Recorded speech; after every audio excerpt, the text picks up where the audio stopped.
চিনিমিচির স্কুলে চলছে এখন হাফ টার্মের ছুটি, তাই ব্রেকফাস্টে ওই গদে বাতা দুধ কর্নফ্লেক্স বা বাটার টোস্ট খেতে আমার দুই কন্যা কিন্তু ঘোরতর নারাজ। খুব চিন্তার বিষয়, কি যে বানাই। শেষে পেয়েছি এক ফন্দি।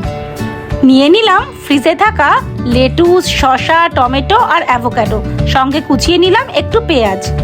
এদিকে শসা, পেঁয়াজ আর লেটুসটাকে একটু ফাইনলি চপ করে নিলাম, ওদিকে অ্যাভোক্যাডো আর টমেটোটাকে স্লাইস স্লাইস করে কেটে নিলাম। ঘরে তো ছিলই দই, ওই দই দিয়ে শসা, লেটুস আর পেঁয়াজটাকে সুন্দর করে মেখে নিলাম, সঙ্গে দিলাম একটু নুন আর গোলমরিচের গুঁড়ো।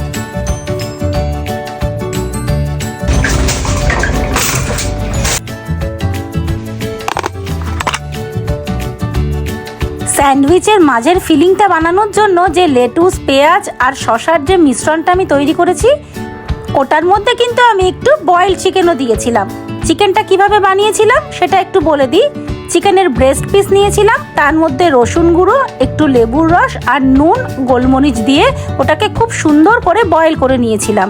তার ফলে কি হয়েছে, লেবুর রসটা দেওয়ার ফলে চিকেনের যে একটা বাজে গন্ধ হয় সেটা কিন্তু একেবারে চলে গিয়েছিল। এদিকে ব্রাউন ব্রেডগুলোকে একে একে টোস্টারের মধ্যে টোস্ট করে নিয়েছিলাম। আমার ফ্রিজে যেহেতু ফিলাডেলফিয়ার সফট চিজটা ছিল, তাই জন্য সেই চিজটা আমি একটু ব্রেডের ওপর লাগিয়ে নিলাম। এটা কিন্তু অপশনাল, আপনারা কিন্তু চাইলে বাটার ইউজ করতে পারেন।